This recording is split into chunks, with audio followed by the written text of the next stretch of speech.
was moving between holes 5 and 6 when the incident happened. The Secret Service spotted someone with a gun several holes away where Trump was playing. Now agents fired at the suspect, causing that person to leave the area. Authorities put a lookout for the vehicle, and a short time later, a suspect was arrested.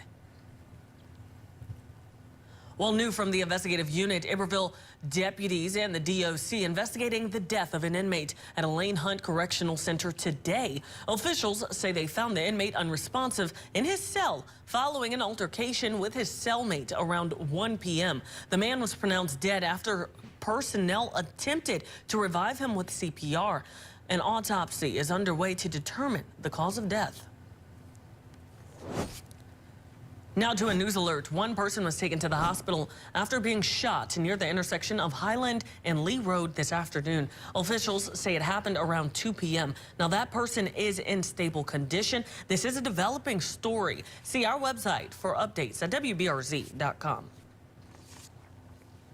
Well, the West Baton Rouge deputies say they arrested an 18-year-old on multiple drug and weapon charges during a traffic stop.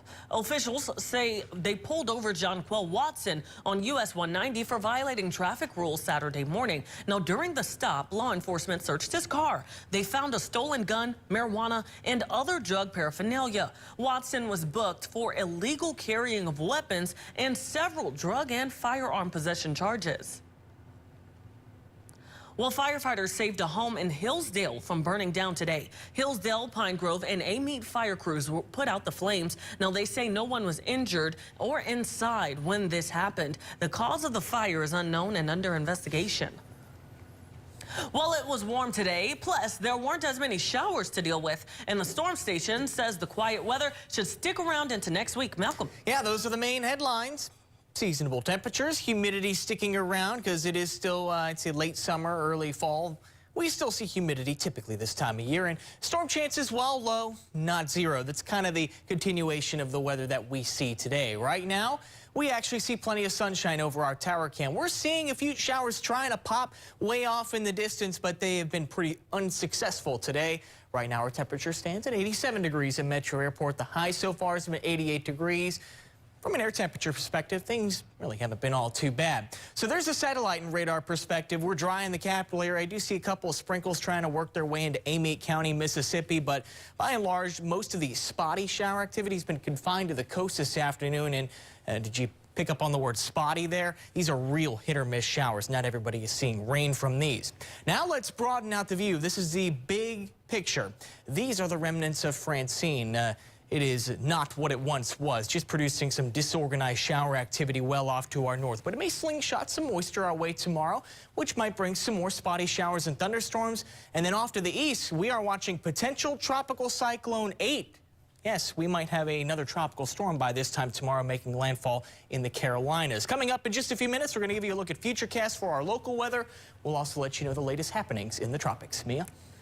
Thanks for that, Malcolm. Now to some other great news. It's a beautiful black and gold Sunday with the Saints bringing home the win against Dallas Cowgirls. Now, Sports 2's Bree Andrus joins me in the studio right now to tell us all about that who dat and how they got it done. Now, Bree, is it too early to start saying the black and gold is headed to the Super Bowl? Yeah, Mia, I think it may be just a little too early for that. It's only week 2, but hey, the Saints already look to be in mid-season form after that showing today in Arlington. Let's go to the first quarter. Saints up 7-3. First play of the drive, Derek Carr showing off that arm. A 70-yard pass down to Rashid Shaheed for the touchdown. He walks it in for 6. That momentum would carry them on to the third quarter now. Saints in the red zone. Alvin Kamara going to rush in his 4th touchdown of the day. Yes, I said 4. Number 41 put on a show to help the Saints lead the Saints to a 49-19 victory over Dallas. Here's Dennis Allen after the game. This was a good football team that we played, and we were certainly ready to go play the game. And yet, I don't think we looked at this as anything other than this is the next opponent on our schedule. And really, it's about us. It's about us going out and doing the things that we know that we can do for us to be successful. We'll bring you the full highlights from the game and hear from Alvin Kamara himself later in sports. Mia? Thanks for that, Bree.